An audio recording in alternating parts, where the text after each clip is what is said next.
তোমাদের সবাইকে সুরজিৎ মানা ক্রিয়েশনস চ্যানেলের পক্ষ থেকে সুস্বাগতম। আশা করি তোমরা সকলে ভালো আছো। আমি তোমাদের জন্য এই ভিডিওটি দিয়ে তুলে ধরছি 2024 সালের থার্ড সামেটিভ ইভ্যালুয়েশন তথা থার্ড ইউনিট টেস্ট তথা থার্ড তৃতীয় পর্যায়ক্রমিক মূল্যায়নের জন্য ক্লাস 8-এর ভূগোলের একসেট প্রশ্নপত্রের সম্পূর্ণ সমাধান করছি। তার আগে তোমাদের কাছে অনুরোধ, তোমরা ভিডিওটি না টেনে পুরোটা দেখো। ভিডিওটি কেমন লাগলো কমেন্ট করে জানি, ভিডিওটিতে লাইক দাও এবং শেয়ার করো। তোমরা প্রশ্নপত্রে এই সেটটি পেয়ে যাবে। রায় ও মার্টিন প্রশ্ন বিচিত্রার 4 নম্বর সেটে বেথুন কলেজিয়েট স্কুল, এই স্কুলে যে প্রশ্নপত্রটি রয়েছে সেই প্রশ্নপত্রের সম্পূর্ণ সমাধান করছি। আলোচনা শুরু করছি। 2 দাগে সঠিক উত্তরটি নির্বাচন করো।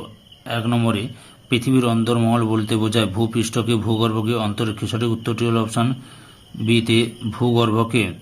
পরের প্রশ্ন 2 নম্বরে কয়লা ও খনিজ তেল পাওয়া যায় আগ্নেয় শিলা, পাললিক শিলায়, রূপান্তরিত শিলায়। সঠিক উত্তরটি হল অপশান বিতে পাললিক শিলায়। পরের প্রশ্ন টাইফুন দেখা যায় ক্যারিবিয়ান সাগরে, পূর্ব চীন সাগরে, বঙ্গোপসাগরে। সঠিক উত্তরটি হল অপশান বিতে পূর্ব চীন সাগরে।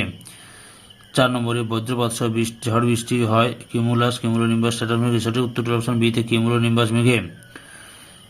5 নম্বর প্রশ্ন স্লেজ গাড়ি ব্যবহৃত হয় মালভূমি অঞ্চলে, মরুভূমি অঞ্চলে, তুন্দ্রা অঞ্চলে। সঠিক উত্তরটি হল অপশান সিতে তুন্দ্রা অঞ্চলে। পরের প্রশ্ন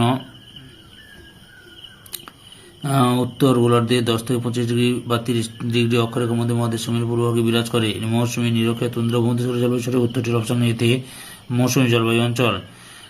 তারপরে হচ্ছে 4 নম্বরে চেরনোবিল পরমাণু দুর্ঘটনা যে দেশের সঙ্গে যুক্ত তার Bharat, Japan, England, Ukraine. Option ডিতে ইউক্রেনের চেরনোবিল পরমাণু দুর্ঘটনা। 8 নম্বরে সবুজ বিপ্লবের সবচেয়ে বড় সাফল্য দেখা গেছে ভারতের গুজরাট, হরিয়ানা, দিল্লি, হরিয়ানা, পাঞ্জাব, হরিয়ানা, গম্বলে। সঠিক উত্তর অপশান সিতে পাঞ্জাব, হরিয়ানার গম্বলে। 9 নম্বরে ওশিয়ানিয়া মহাদেশের দীর্ঘতম নদীটি হল ফ্লাই, মারে ডার্লিং, কোপাই, ওয়াইটাকি। সঠিক উত্তরটি অপশান বিতে মারে ডার্লিং। তারপরে হচ্ছে 10 নম্বরে পৃথিবীর বৃহত্তম প্রবাল প্রাচীর হল গ্রেট ব্যারিয়ার দ্বীপ, গ্রেট অস্ট্রেলিয়ান হোয়াইট আয়ার রক। সঠিক উত্তর হল গ্রেট ব্যারিয়ার দ্বীপ বা গ্রেট ব্যারিয়ার রিফ। অপশান বিতে গ্রেট ব্যারিয়ার দ্বীপ। তারপরে শূন্য স্থান পূরণ করো। 3 দাগে শূন্যস্থান পূরণ করো। প্রথম প্রশ্ন ভূপৃষ্ঠ থেকে কেন্দ্রের দিকে চাপ ক্রমশ ড্যাশ পায় বৃদ্ধি পায়। 2 নম্বরে ইতালির ভেসুভিয়াস একটি ড্যাশ আগ্নেয়গিরি, সক্রিয়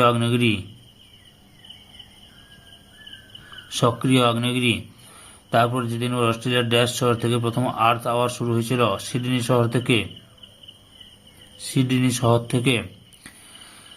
4 নম্বরে পার্বত্য বায়ুর অপর নাম হল ড্যাশ ক্যাটাবেটিক বায়ু।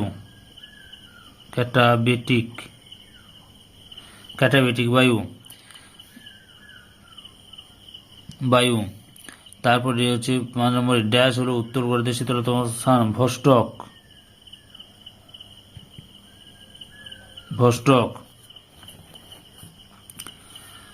4 দাগে নিচের বিবৃতিগুলি ঠিক বা ভুল চিহ্নিত করো। 1 নম্বর প্রচন্ড তাপ ও চাপে অন্তঃকেন্দ্র মূলাশ্র কঠিন অবস্থায় আছে, শুদ্ধ মানে ঠিক। 2 নম্বরে ভূমিকম্প মাপা যন্ত্রটি হলো সিসমোগ্রাফ, ঠিক। 3 নম্বরে ইস্পাত শিল্পে কাঁচামাল হিসেবে চুনাপাথর ব্যবহৃত হয়, ঠিক।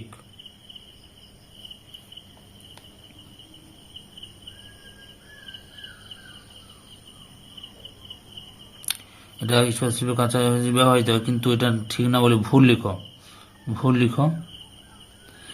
কিন্তু কার্পাস বয়ন শিল্পে কাঁচামাল হিসেবে চুনাপাথর ব্যবহৃত হয়। কার্পাস বয়ন শিল্পে। তারপরে 4 নম্বরে শিশির ও কুয়াশা অধ্যক্ষ বলেন দুটি রূপ, ভুল। 5 নম্বরে চাপের পার্থক্য কমলে বায়ুর গতিবেগ বাড়ে, ভুল। সঠিক উত্তর চাপের পার্থক্য বাড়লে বায়ুর গতিবেগ বাড়বে। আচ্ছা, নিচের প্রশ্নগুলি 2 কথায় উত্তর দাও। 1 নম্বর মহিষাসুর তত্ত্ব অনুসারে বিশাল আকৃতির মহাদেশটির নাম কি? প্যানজিয়া।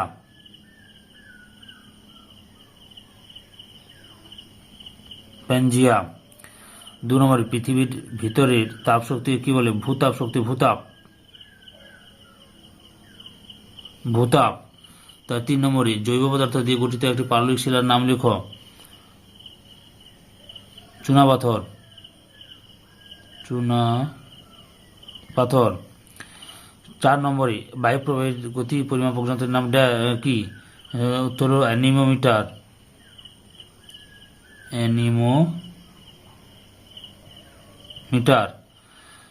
5 নম্বরে অস্ট্রেলিয়ার দ্বিতীয় বৃহত্তম শহর তথা বন্দর কোনটি?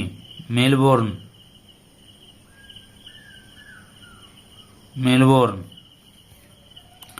এবার 6 দাগে লক্ষ্য করে কি রয়েছে? 6 দাগে রয়েছে 1 নম্বরে আমি কে। এখানে 1 নম্বরে আমি ও ইউরেশীয় ও ভারতীয় পাতের সংযোগস্থলে অবস্থিত একটি নবীন ভূমির পর্বত। আমি কে? আমি হচ্ছে হিমালয়।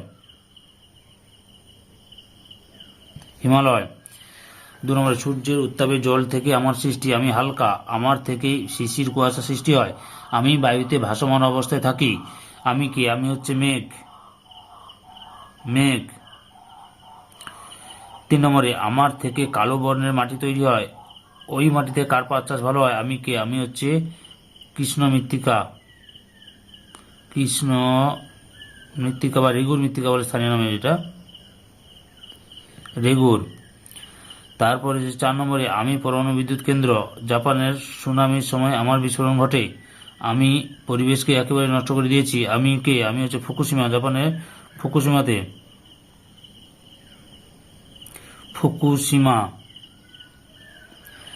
5 নম্বরে আমি ব্রাজিলের নিরক্ষে বৃষ্টি অরণ্য। আমার এখানে গাছগুলি এত ঘনভাবে থাকে যে সূর্যের আলো সহজে অরণ্যের তলদেশে পৌঁছায় না। আমি কে? আমি হচ্ছে সেলভা অরণ্য, সেলভা। আচ্ছা, নিচের প্রশ্নগুলি উত্তর দাও। 1 নম্বর শিলামণ্ডল বলতে কি বোঝো? সংজ্ঞা: গ্রিক শব্দ লিথোস অর্থ শিলা এবং স্ফেয়ার অর্থ মণ্ডল। গুরুমণ্ডলের ঊর্ধ্বে অবস্থিত মহাদেশীয় ও মহাসাগরীয় ভূত্বকের সমষ্টিকে শিলামণ্ডল বা সমণ্ডল বলে। শিলামণ্ডলকে দুটি ভাগে ভাগ করা যায়: ক্ষুদ্রমণ্ডল ও ভূত্বক। বৈশিষ্ট্য: ক্ষেত্রমান ও ভর। পৃথিবীর মোট ক্ষেত্রমানে 1% এবং মোট ভরের 0.04% হল শিলামণ্ডল। গভীরতা: শিলামণ্ডল মহাসাগরের তলদেশে 5 কিমি এবং মহাদেশের নিচে প্রায় 50 থেকে 60 কিমি গভীর। এর গড় গভীরতা 30 কিমি। পরিমাণ: শিলামণ্ডলের 7/10 ভাগ মহাসাগরীয় অংশ এবং 1/3 ভাগ মহাদেশীয় অংশ। গঠন: শিলামণ্ডল আগ্নেয় পাললিক রূপান্তরিত শিলায় গঠিত। ভূকম্প তরঙ্গ কি? উত্তর: ভূমিকম্পের ফলে সৃষ্ট তরঙ্গকে ভূমিকম্প তরঙ্গ বলে। বিভিন্ন কারণে শিলাস্তরে প্রবল পীড়নের সৃষ্টি হলে তার থেকে উৎপন্ন শক্তি ভূমিকম্পের কেন্দ্র থেকে তরঙ্গ বা ঢেউয়ের আকারে চারিদিকে ছড়িয়ে পড়ে। অদৃশ্য এই তরঙ্গকে ভূমিকম্প তরঙ্গ বলে। 3 নম্বর প্রশ্ন, রেগোলিথ কি? আবহবিকারের ফলে মূল শিলার উপর বিচূর্ণীভূত শিলার যে আস্তরণ সৃষ্টি হয় তাকে রেগোলিথ বলে। এটি মৃত্তিকা গঠনের প্রাথমিক পর্ব। পরবর্তীকালে এর সঙ্গে আণবিক ক্ষণিক জীব, মৃত উদ্ভিদ ও প্রাণীর দেহাবশেষ মিশে মৃত্তিকার সৃষ্টি হয়। 4 নম্বরে শিলাবৃষ্টি কি? ঊর্ধ্বমুখী বায়ুর প্রভাবে অনেক সময় জলকণাগুলি অনেক উপরে উঠে যায়। সেখানে অতি শীতলতার কারণে জলকণা বরফকণাতে পরিণত হয়। এই বরফের টুকরোগুলি বজ্রবিদ্যুৎ বৃষ্টির সঙ্গে ভূপৃষ্ঠে ঝরে পড়ে, একে শিলাবৃষ্টি বলে। আবার কিউমুলোনিম্বাস মেঘ থেকে বৃষ্টি নেমে আসার সময় বায়ুমণ্ডলের উষ্ণতা হিমাঙ্কের নিচে অবস্থান করলে জলকণা বরফকণাতে পরিণত হয়ে ভূপৃষ্ঠে পরিণত হয়, একে শিলাবৃষ্টি বলে। পশ্চিমবঙ্গ গ্রীষ্ম ও বসন্তে মাঝে মাঝে শিলাবৃষ্টি দেখা যায়। 8 থেকে নিচের প্রশ্নগুলি উত্তর দাও। বিকল্প প্রশ্নগুলি লক্ষণীয়। 1 নম্বর বায়ু প্রবাহ ও বায়ু স্রোতের মধ্যে পার্থক্য লেখো। সংজ্ঞা: ভূপৃষ্ঠের সমান্তরালে অনুভূমিভাবে বায়ু চলাচলকে বায়ু প্রবাহ বলে। ভূপৃষ্ঠের সঙ্গে উলম্বভাবে বায়ু চলাচলকে বায়ু স্রোত বলে। উৎপত্তি: সাধারণত বায়ুচাপের তারতম্যে উচ্চচাপ থেকে নিম্নচাপের দিকে বায়ু প্রবাহ সৃষ্টি হয়। মূলত বায়ুর উষ্ণতা তারতম্যের জন্য বায়ু স্রোতের সৃষ্টি হয়। ধর্ম: বায়ু প্রবাহ ফেরালে সূত্রাংশের উত্তর গোলার্ধের ডান দিকে এবং দক্ষিণ গোলার্ধের বাম দিকে বেগে প্রবাহিত হয়। বায়ু স্রোত এমন কোনো সূত্র মানে না। প্রভাব: মানব জীবনের গুরুত্ব অনেক বেশি। বায়ু প্রবাহের উপর নির্ভর করে বিভিন্ন ঋতু, শীত, গ্রীষ্ম, বর্ষা সৃষ্টি হয়। বায়ু স্রোত মানব জীবনের গুরুত্ব তুলনামূলকভাবে কম। উদাহরণ: আয়ন বায়ু প্রবাহ, পশ্চিম বায়ু প্রভৃতি। নিরক্ষাঞ্চলে উষ্ণ আর্দ্র ঊর্ধ্বমুখী বায়ু স্রোত। মৌসুমী জলবায়ু অঞ্চল পৃথিবীর সর্বাধিক জনবহুল অঞ্চল কেন? উত্তর: মৌসুমী জলবায়ু অঞ্চল পৃথিবীর সর্বাপেক্ষা জনবহুল হওয়ার কারণ হল: 1 নম্বর যে অনুকূল জলবায়ু। মৌসুমী জলবায়ুর গড় তাপমাত্রা প্রায় 20 ডিগ্রি থেকে 25 ডিগ্রি সেলসিয়াস এবং বৃষ্টিপাত 100 থেকে 200 সেমি হয়। বসবাসের পক্ষে এই জলবায়ু খুবই অনুকূল। উর্বর মৃত্তিকা: এখানকার বিভিন্ন অঞ্চলে পলিগঠিত উর্বর মৃত্তিকার সহাবস্থান থাকায় কৃষিকাজ করতে বেশি সুবিধা হয়। 3 নম্বর জলসম্পদ: এই অঞ্চলে জালের মতো ছড়িয়ে থাকা বিভিন্ন নিত্যবহ ও অনিত্যবহ নদী পর্যাপ্ত জলসম্পদের যোগান দেয়। 4 নম্বর অরণ্য সম্পদ: মৌসুমী জলবায়ুতে চিরহরিৎ বর্ণমোচী, ম্যানগ্রোভ প্রভৃতি অরণ্যের সম্পদকে কেন্দ্র করে বহু মানুষ জীবিকা নির্বাহ করে। 5 নম্বরে খনিজ সম্পদ, এখানে লোহা, তামা, বক্সাইট, খনিজ তেল যথেষ্ট পরিমাণ পাওয়া যায়। পরিবহন, মৌসুমী জলবায়ুর বেশিরভাগ সমতল ভূমি হওয়ায় এখানে পরিবহন ব্যবস্থা খুবই উন্নতি ঘটেছে। 3 নম্বরে চিপকো আন্দোলন সম্পর্কে যা জানা লেখো। স্থান, ভারতবর্ষের উত্তরপ্রদেশের গাড়োয়াল জেলার মন্ডল গ্রামে চিপকো আন্দোলন হয়েছিল। সময় 1973 সালে এপ্রিল মাসে। নামকরণ, চিপকো শব্দের অর্থ চেপে ধরা বা জড়িয়ে ধরা। এই আন্দোলনটি ছিল গাছ কাটার বিরুদ্ধে এক স্বতঃস্ফূর্ত আন্দোলন। ঠিকাদাররা গাছ কাটতে এলে গ্রামবাসী মহিলারা গাছকে জড়িয়ে ধরত, তাই এই আন্দোলনকে চিপকো আন্দোলন বলে। কারণ, হিমালয়ের পাহাড়ি অঞ্চলে গাছ কেটে নেওয়ার ঘটনা দীর্ঘদিন ধরে চলে আসছিল। এর ফলে পাহাড়ি অঞ্চলে নানা সমস্যা তৈরি হয়, তারা প্রয়োজনীয় জ্বালানি পাচ্ছিল না। এছাড়া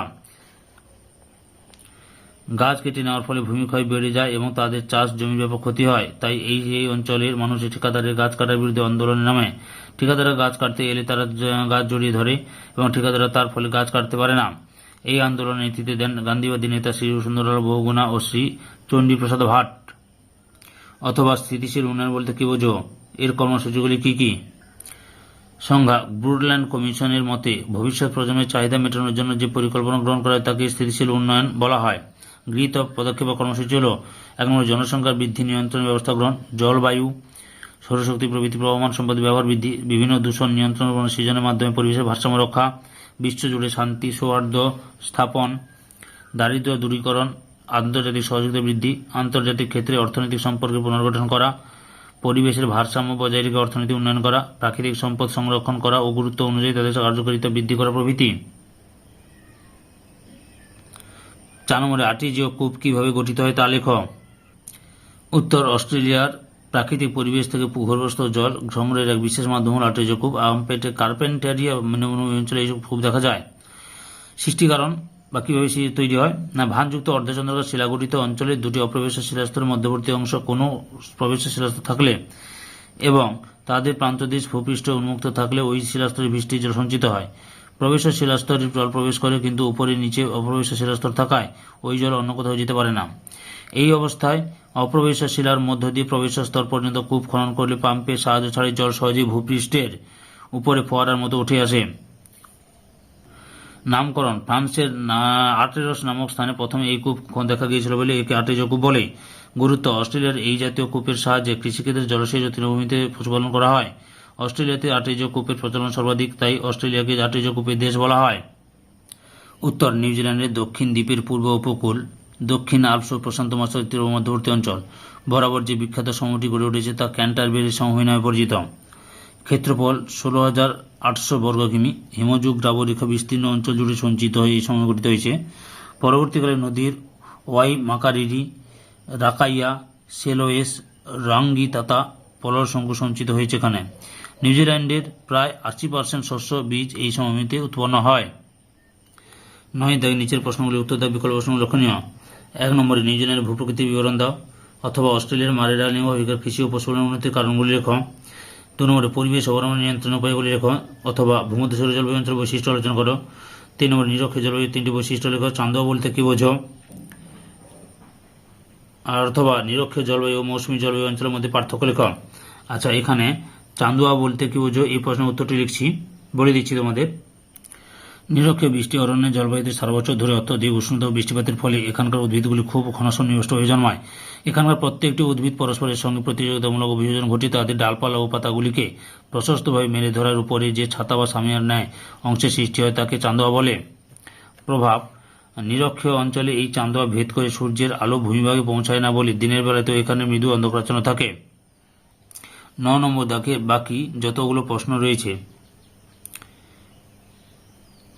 সেই প্রশ্নগুলি তোমাদের এই ভিডিও ডেসক্রিপশনে তার লিঙ্ক থাকবে। এই প্রশ্নগুলির উত্তরের লিঙ্ক এই ভিডিও ডেসক্রিপশনে থাকবে, ওখানে গিয়ে ক্লিক করে দেখে নাও। আচ্ছা, অথবা দাগে একটা প্রশ্ন রয়েছে, নিরক্ষীয় জলবায়ু মৌসুমী জলবায়ু অঞ্চলের মধ্যে পার্থক্য লেখ। অবস্থান, নিরক্ষীয় জলবায়ু 0 ডিগ্রি থেকে 10 ডিগ্রি উত্তর ও দক্ষিণ অক্ষাংশের মধ্যে অবস্থিত। মৌসুমী জলবায়ু 30 থেকে 40 ডিগ্রি উত্তর ও দক্ষিণ অক্ষাংশের মধ্যে অবস্থিত। উষ্ণতা, বার্ষিক গড় উষ্ণতা 27 ডিগ্রি সেলসিয়াস, গ্রীষ্মকালে গড় তাপমাত্রা 30 ডিগ্রি সেলসিয়াস এবং শীতকালীন গড় তাপমাত্রা 25 ডিগ্রি সেলসিয়াস। বৃষ্টিপাত, বার্ষিক গড় বৃষ্টিপাত 200 থেকে 250 সেন্টিমিটার, বার্ষিক গড় বৃষ্টিপাত 100 থেকে 150 সেন্টিমিটার। ঋতু, সারা বছর উষ্ণ আর্দ্র গ্রীষ্ম ঋতু বিরাজমান। সারা বছর ধরে কি হয়? গ্রীষ্ম, বর্ষা, শীত, শরৎ 4টি ঋতু দেখা যায়। আর্দ্র গ্রীষ্মকাল এবং শুষ্ক শীতকাল এই জলবায়ুর প্রধান বৈশিষ্ট্য। স্বাভাবিক উদ্ভিদ চিরসবুজ অরণ্য গড়ে উঠেছে, প্রধানত পর্ণমোচী অরণ্য দেখা যায়। স্বাভাবিক উদ্ভিদের বৈশিষ্ট্য: গাছের পাতা সারা বছর ধরে সবুজ থাকে। অত্যধিক ঘন বনভূমিতে দিনের বেলাতেও সূর্যালো মাটিতে পৌঁছা যেতে পারে না। গাছের পাতা উপরের স্তর চাঁদা তৈরি করে। এই অরণ্যে বিভিন্ন প্রজাতির গাছ জলাশাসী জন্মে। গাছের কাঠ শক্ত ও প্রকৃতির হয়। তারপর হচ্ছে শুষ্ক শীতকালে গাছের পাতা ঝরে যায়। গাছগুলির উচ্চতা মাঝারি প্রকৃতির হয়। স্বল্প সংখ্যক প্রজাতির সহাবস্থান দেখা যায়। গাছের পাতাগুলি বড় থেকে মাঝারি ধরনের হয়। বায়ু প্রবাহ: এই জলবায়ু অঞ্চলে উত্তর পূর্ব এবং দক্ষিণ পূর্ব আয়ন বায়ুর মিলনস্থল। এখানে মূলত ঊর্ধ্বগামী উষ্ণ বায়ু প্রবাহ দেখা যায়। গ্রীষ্মকালে দক্ষিণ পশ্চিম মৌসুমী এবং শীতকালে উত্তর পূর্ব মৌসুমী বায়ু প্রবাহিত হয়। এছাড়া লু, আন্দি প্রভৃতি স্থানীয় বায়ু দেখা যায়। স্বাভাবিক উদ্ভিদের উদাহরণ: রোজউড, আয়রনউড, মেহগনি, রবার, কোকো, তাল ইত্যাদি। শাল, সেগুন, পলাশ, বাঁশ, শিশুচন্দন ইত্যাদি। জনবসতি: দুর্গম অরণ্য ও প্রতিকূল পরিবেশের জন্য এই জলবায়ু অঞ্চলে জনবসতি কম। অনুকূল মনোরম জলবায়ু ও সম্পদের প্রাচুর্যের কারণে পৃথিবীর সর্বাধিক জনবহুল অঞ্চল। সম্পূর্ণ ভিডিওটি দেখার জন্য তোমাদের সবাইকে অসংখ্য ধন্যবাদ।